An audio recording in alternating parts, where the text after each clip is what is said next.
이번 방송에서 자기소개 후 첫 데이트가 있었다. 역시나 옥수는 영호를 선택했다. 데이트 식사를 하러 가는 도중에 자동차에서부터 웃음소리가 거슬리기 시작한다. 본인은 줄을 때 한 방에 죽고 싶다고 한다. 어떤 맥락의 이야기를 하는 도중에 그런 얘기가 나온지는 모르겠으나 첫 데이트에서부터 대화 주제가 신선하다. 영호는 안 죽고 싶다고 대답하니까 박장대소를 한다. 본인은 한 방에 죽고 싶다고 했고 상대가 안 죽고 싶다고 한 대화 내용이 박장대소할 일인가 생각해봤다. 옥순이나 이 영상을 만들고 있는 본인 중 하나는 분명 이상하다.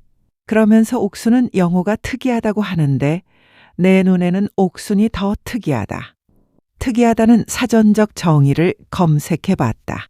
여느 것과 특별히 다르다는 뜻이다. 영호 같은 스타일은 특이하지 않다.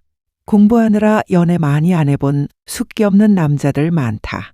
나는 솔로 출연자들만 생각해봐도 많았다. 그런데 옥순이는 특이하다. 그 이유는 차차 얘기해보겠다. 여태 이런 캐릭터가 없었다. 본인은 내향적인 사람이 좋다고 한다. 저번 주 인터뷰에서 배우자를 만날 때 본인이 모든 걸 끌고 가야 하는 사람을 만나는 건 힘들다고 했다. 그리고 티키타카가 되어야 한다고 하면서 영호랑 얘기할 때 티키만 하고 있다는 거였다. 그러면서 사회화가 되지 않은 사람이라 자기 말을 잘 들을 것 같단다. 데이트 가는 차 속에서 영호를 고른 이유가 영호의 세계가 궁금해서란다. 어떤 생각을 하면서 살고 있는지 궁금하고 어떤 시선으로 보는지 궁금하다고 한다. 맞다, 궁금할 수 있다. 그런데 어떤 점에서 궁금한지를 모르겠다. 그냥 특이하다고 하는데 뭐가 특이한지를 모르겠다. 영호 같은 사람은 생각보다 좀 있다. 흔하다고는 말 못해도 특이하다고 할 정도는 아니다. 영호는 데이트 중에 숙맥이라 어떤 말을 할지 몰라 했다. 옥순이 대화 도중에 티키타카가 안 되어서 너는 어떤데? 라는 반문을 하라고 가르친다.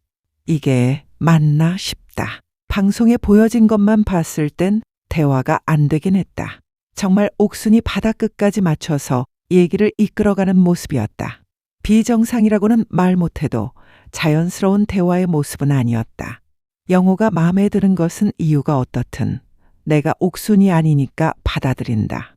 그러나 옥순의 태도에 대해서는 누구나 뜨악했을 장면이 나왔다. 상철이 첫째 날 밤에 대화를 신청해서 둘이 있는 곳에서 얘기를 잘했다. 둘째 날 데이트가 끝나고 상철이 다시 한번 공용 거실에서 옥순을 불러 대화를 한다. 그리고 오늘 데이트했던 영숙에 대해서는 알아보진 않을 것 같다고 말하면서 관심 가는 사람이 2명이고 더 늘어날 일은 없을 것 같다고 한다. 그런데 옥순은 상철이 마음속에 자기가 1순위이면 계속 좋다고 말해도 되고 그러면 본인이 영호랑 상철 중에 판단하겠다고 어처구니 없는 얘기를 한다. 그러면서 영호랑 데이트를 갔다 왔으니 영호한테 집중하고 싶다고 대화를 끊는다. 대화 신청 자체가 관심의 표시이고 용기 내서 신청한 것인데 먹던 술이 다시 입으로 나올 것 같은 상철의 기분이다. 그래놓고 오케이 한 방을 날리고 영호 기다릴 것 같아서 간단다. 거기에 상철이 기분 나쁠 것이 뻔했지만 티내지 않고 웃으면서 보내준다. 매너 좋은 상철이다. 상철이 어른스럽다는 느낌이 들었다. 인터뷰에서는 옥순이 실제로 상철 본인이 2명을 알고 싶다고 했는데 설령 그렇다고 해도 옥순이 본인 같으면 그 순간은 난 너만 좋다라고 할 것 같다고 한다. 너무 솔직한 게 역효과 난 것 같다고 한다.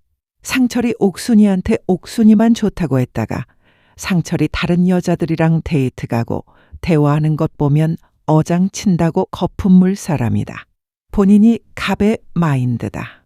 넌 나만 좋아해야 하고 다른 사람 관심 가지면 난 너 별로야. 거지 같은 마인드다. 그냥 상철 면상에 대놓고 웃으면서 침 뱉어버리는 수준이다. 영호 기다릴 것 같아서 가본다는 건 진짜 별로다. 옥순이 상철과 대화하고 다시 공용 거실로 나오는데 영호 옆에 있던 광수 보고 옆으로 가란다.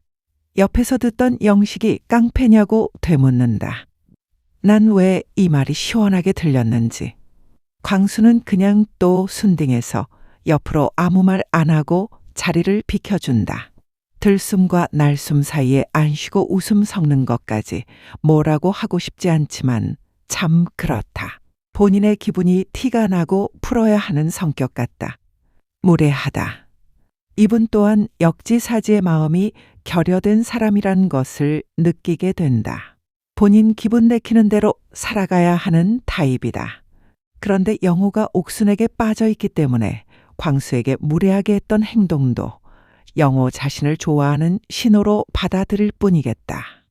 영호는 부담스럽지 않게 거리를 좀 둘 줄 아는 여자가 맞는 것 같다고 사전 인터뷰를 했는데 그런 것 보면 나는 솔로는 참 신기한 곳이다.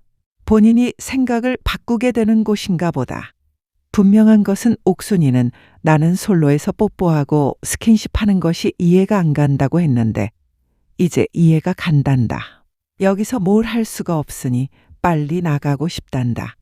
그리고 관심이 있어 하는 사람의 오피스텔 얼마 하는지도 알아봤다면서 본인이 자취를 하더라도 본인 오피스텔보다 오빠 오피스텔에서 주로 생활을 할 것 같다고 한다. 이 정도면 대충 어떤 생각으로 호감을 가지고 있는지 느껴진다. 지금 갑자기 생각나는 게 29기 영숙이다. 그 거칠어 보이는 29기 영철이가 새벽에 영숙이 눈처럼 보이는 비를 보여주겠다고 기다렸다가 같이 보여주는 것에서 영숙은 감동을 받았고 거기에 넘어간다. 사실 어떻게 보면 그 장면은 역대급 장면이기도 하다. 그런 장면이 생각나서인지 옥순이 더 별로같이 보인다. 그런데 보아하니 옥순의 직진남은 영호가 맞는 것 같다. 여기서 틀어질 것 같지는 않다. 숙맥이고 연애 안 해본 영호는 본인 사전 인터뷰 내용과 달리 그리고 본인 텐션과 달리 초하이 고텐션 여자에게 감겨져 버렸다. 오피스텔 얘기한 사람은 영식밖에 없었는데 제작진의 블러핑 같다. 영호가 맞는 것 같다. 거의 사람들 다 있는 곳에서 영호에게 침 냄새나게 침을 다 발라놔서 누가 영호에게 대화 신청도 안 할 것 같다. 한쪽이 일방적으로 맞추는 대화의 결말은 잘 안 되는 것은 일반적인 생각일 것이다. 그러나 옥순이 영호와의 데이트에서는 대화가 삐걱거렸어도 그 너머에 무언가 매력을 느낀 것이겠다. 그 무언가의 매력은 여러분들의 상상 속에 맡기겠다. 상철이는 조상이 구했다.